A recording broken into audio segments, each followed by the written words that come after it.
So guys, pag-usapan natin ngayon itong tungkol po sa dalawang presidente na nangako. Alam naman natin mga kabayan, bawat isa sa kanila meron silang pangako kaya po sila nanalo. Itong si former President Rodrigo Duterte na nangako na 6 months dudurugin niya ang mga drug lord o mga gumagamit ng illegal na droga. Pero ano pong nangyari mga kabayan? Hindi po niya napuksa sa loob ng 6 months at humingi pa po siya ng ilang buwan na palugit para talagang durugin at ito ay ubusin lahat, pero hindi po hanggang natapos po ang kanyang termino. Bakit nga po mga kababayan? Dahil po mayroon pong nasa likod na talagang nagpo-protect sa mga gumagamit ng illegal na droga o mga drug lord, yung mga personalidad na talagang nagpoprotekta sa kanila. Kaya hindi po naging matagumpay ang operasyon o pangako ng dating Pangulong Duterte. So ngayon, ito naman pangako ni BBM na gagawin niyang 20 ang kilo ng bigas. Anong nangyari mga kabayan? Hindi po nangyari. Kasi nga po, ito po yung talagang pangako niya kaya po siya nanalo. Kasi gusto ng mga tao, hirap na sila na bumili ng napakataas ng bigas.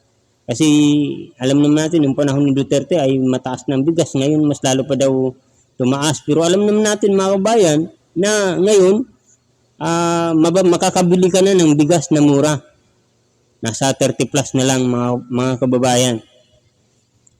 Ano po ba ang nangyari kung bakit hindi po nang nagawa na gawin ni BBM na 20 pesos ang kilo ng bigas? Ginawa po niya ng paraan. Ang inasikaso niya yung mga pagkakautang ng mga magsasaka na umaabot ng 6 billion at binura po niya ito. Ngayon, kung gagawin niyang 20 pesos ang kilo ng bigas, ano po ba ang kikitain nitong mga magsasaka? Na umaasa rin sila doon sa kita ng kanilang ani ng palay. Ngayon, ang kilo ng palay, napakataas na nga ng bilihin ng bigas. Pero ang kilo ng palay, siguro nasa 22 lang o 20. Alam naman natin mga kababayan na napakataas ang gasolina, mga ginagamit sa instruktora, yung pag-araro, pati fertilizer. Ngayon, kung gagawin ni BBM na 20 pesos ang kilo ng bigas, ano po ba ang kikitain ng mga magsasaka? Di ba wala na? Dahil mayroon mga negosyante na sinasabotahe ang bigas.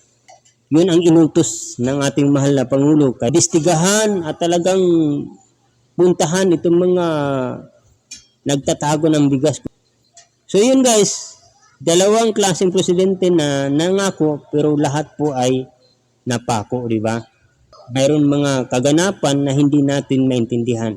Ako, binoto ko ang isang Pangulo, hindi dahil sa naniniwala ako na